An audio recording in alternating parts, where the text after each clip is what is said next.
everyone, it's the Vigilante. So I'm going to be going over the review, or someone's going to be reviewing it, and they're going to be saying the story and everything of the Snow White. So I'm going to let you know my reaction of this new story to Snow White. Greetings, you over 1 million hellions and the 40% who haven't subscribed yet. You know, we human beings are capable of some pretty basic functions like tying our shoes, putting on our pants, and going to the bathroom. But I think it's time we talk about some people who might have a hard time doing that. Because a lot of people at Disney who just so happened to make a lot of money thought it was a good idea to remake the animated classic Snow White into live action.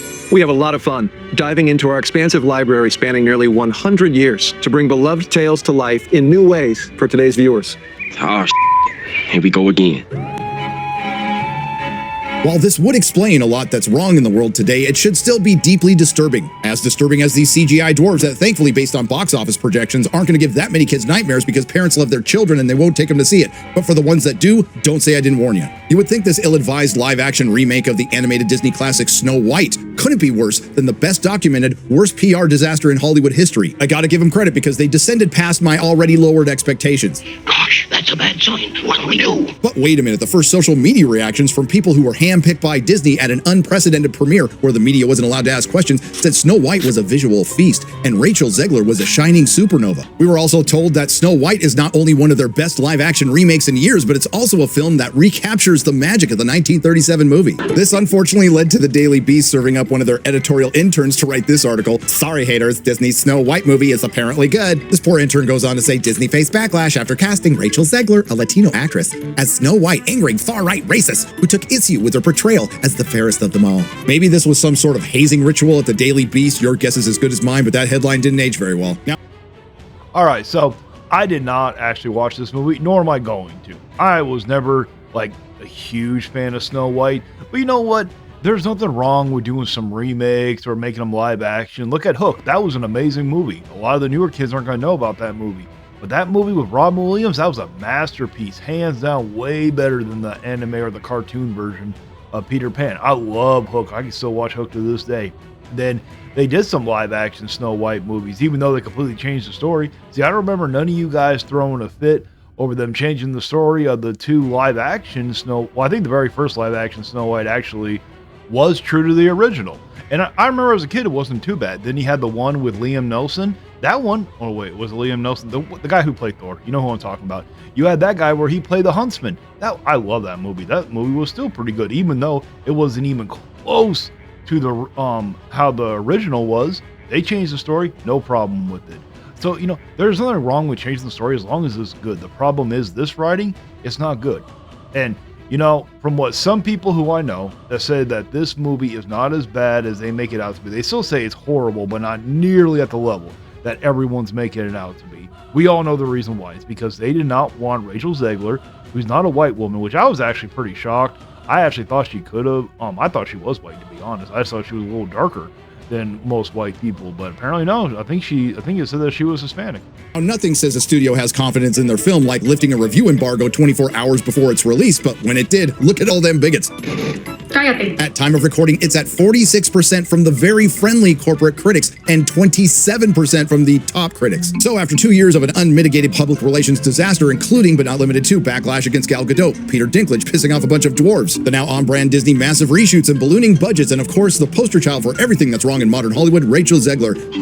How was the movie? Well, considering how long I've put off talking about it, it should be obvious. It was shit. Dare I say boring, soulless, and subversive creatively bankrupt corporate drivel. Remember, we were told this recaptures the magic of the original 1937 Snow White that launched Disney. And yet it really doesn't. All right, maybe I'm being a bit too harsh. To be fair, it's only missing a couple of things from the original. The narrative, the creativity, the charm, the iconic look of the dwarves, the personality of those cute little animated animals, the song I'm Wishing and Someday My Prince Will Come. Speaking of that, it's also missing the prince and Snow White. In its place, we got a good old girl boss film infused with communist propaganda in a kid's movie. And believe me, they don't waste any time. They hit us with it within the first few lines of the film. In the beginning, when they explained that Snow White's benevolent parents wanted to rule the kingdom for the free and fair, and the bounty of the land belonged to all who tended it. And it was so prevalent, even the BBC of all places thought it was too much. What's so unique about Disney Snow White is that it seems as if some of the producers wanted to make a good old-fashioned tribute to the feudal fairy tale, and others wanted to make a revisionist Marxist call to arms. Just in case you thought it was only me. As far as the plot goes, well, hell, everyone knows the story of Snow White.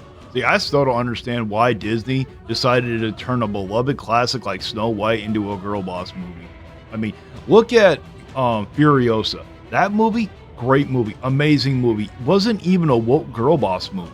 It just happened to have a woman as a lead character and did horrible at the box office.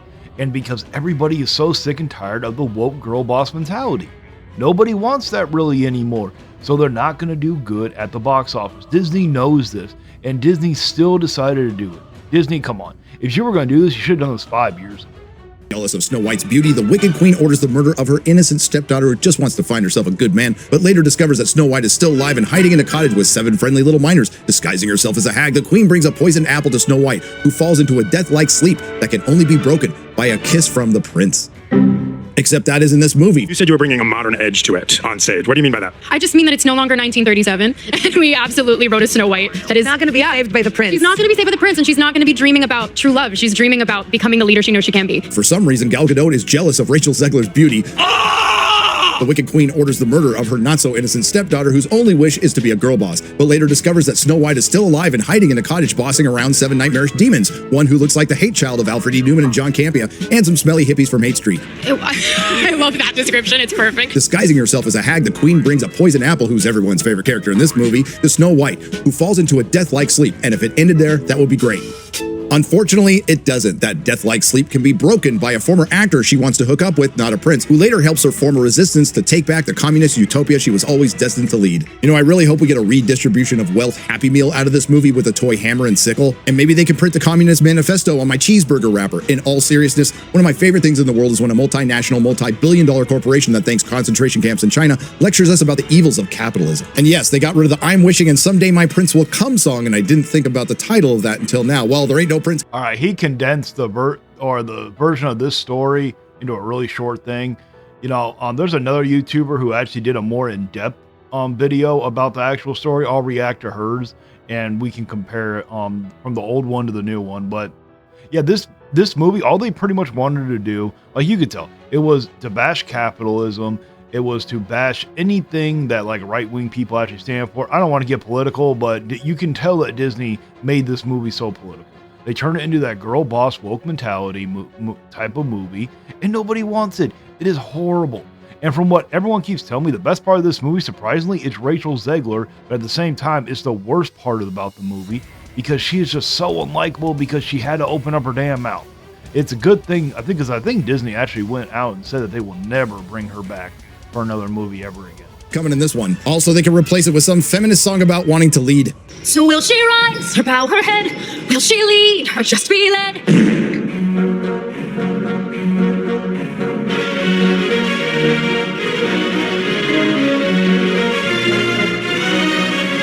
And to echo what some critics have said, including some that I trust and like, Rachel Zegler can certainly sing generic Disney trash. And to be fair, I'm not a fan of musicals, in particular Disney musicals, and even when the songs are considered good, they make me want to stick pencils in my ear. That being said, listening to the music in this movie made me miss prison. And as far as the characters are concerned, some will be remembered until the end of time in ways that Disney did not intend, but most of them will be forgotten by the time you get to the car. If you go, which I wouldn't recommend you do, we can start with the only single character that didn't do an injustice to the 1937's original, the Magic Mirror. Although now that I think about it, technically that's not entirely true because there are a couple of minor inconsistencies involving scenes with the Magic Mirror, including a major character getting a famous line wrong.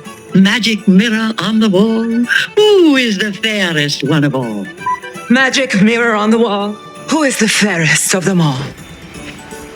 You had one job. Okay, Nerdrotic, you're just being petty right there. Okay, you're going to sit there and complain about that one line. Come on, really? It's not even that bad. Honestly, I do think the newer way is actually a better way to say it. But now I understand why everyone is sitting there saying that she cannot act. Oh my God, listening to her say that line, that was horrible. How could Disney even pick her? I never realized that she could not act. They must have, like, WB must have done something for when she was playing Wonder Woman. But you know what? They were definitely using her sex appeal because she's a very beautiful woman, very attractive. But now she's starting to get older, so I don't think she's going to be in Hollywood for very much longer, to be honest. Well, that's it for my reaction. I don't want to continue on listening to this over and over again, so I will link it down below so you can go watch the original. If you choose to check them out, let them know I sent you, but do not send no hate. We don't need to be sending no hate.